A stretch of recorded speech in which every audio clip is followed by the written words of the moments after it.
transitions, light under control. Opposition leader Mahinda Rajapaksa released a statement today in response to the allegations levelled by President Maithripala Sirisena at the opening ceremony of the Lotus Tower in Colombo. He stated that in 2012, when the payment in question was made, the Telecommunication Regulatory Commission, which was in charge of the project, was under him as the president. The former president said that back then, the total cost of the Lotus Tower project was estimated at $104.3 million. The Exim Bank of China agreed to provide a loan facility of $88.6 million, or up to 85% of the total project cost, while the remaining 15% of the cost had to be borne by the Telecommunication Regulatory Commission.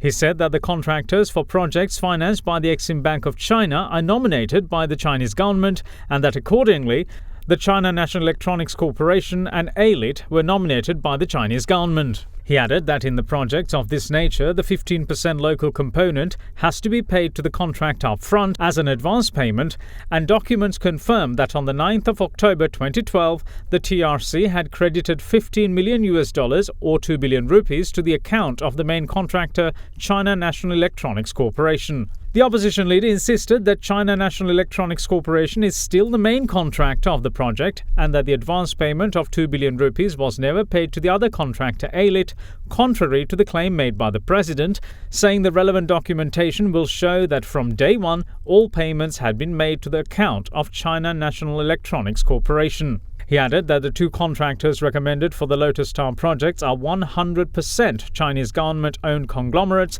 and that the active party doing the contract was always the China National Electronics Corporation and not ALIT. The opposition leader said, quote, "To say that a major Chinese government-owned conglomerate had disappeared with 2 billion rupees belonging to the Sri Lankan government is a horrendous insult to China," unquote. Furthermore, he said, quote, "This insulting statement was moreover made in the presence of the Chinese ambassador. We can understand why the government would want to sling mud at the political opposition on the eve of a decisive presidential election, but to publicly insult a major world power that has always been friendly and helpful to Sri Lanka is unconscionable," unquote. The former president added that in April 2019, the Auditor General published a 670-page special report on the Lotus Tower project, but it makes no mention at all of a Chinese contractor who disappeared with $2 billion, and if this statement was made due to wrong information being conveyed, he expects relevant individuals to move quickly to issue a correction.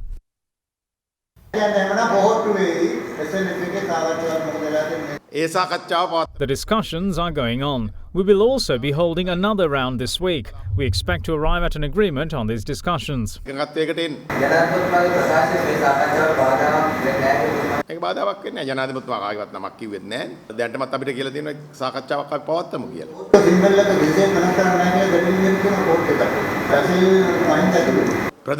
What is more important, championing the candidate or the symbol under which to contest? We think we will be able to arrive at a positive conclusion.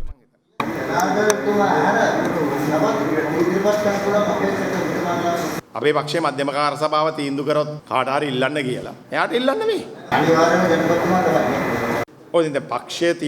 Yes, that is what the Central Committee decided. We have given him a letter with our signatures. All were of the view that we should contest under another symbol and not the flower bud. If not, we won't be able to gather all members of the SLFP.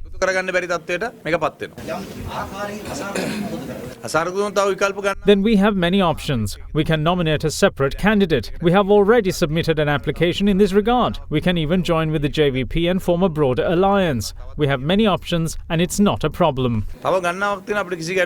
This was revealed at the Committee on Public Enterprises when it convened yesterday. Former Governor Hizbullah and his son Hiraz Hizbullah did not appear before the committee yesterday, although they were requested to testify before it. However, officials representing the Bank of Ceylon, Ministry of Higher Education and the Ministry of Finance appeared before the committee to record statements on the bank accounts of the Batiklo campus and the Hira Foundation. The COPE chairman MP Sunil Handunnetti inquired on the bank accounts maintained under different names, and the BOC General Manager KBS Bandara and the BOC Senior Legal Officer Dayanjani Piris responded to the queries. Maxi's #1 tie in Sri Lanka.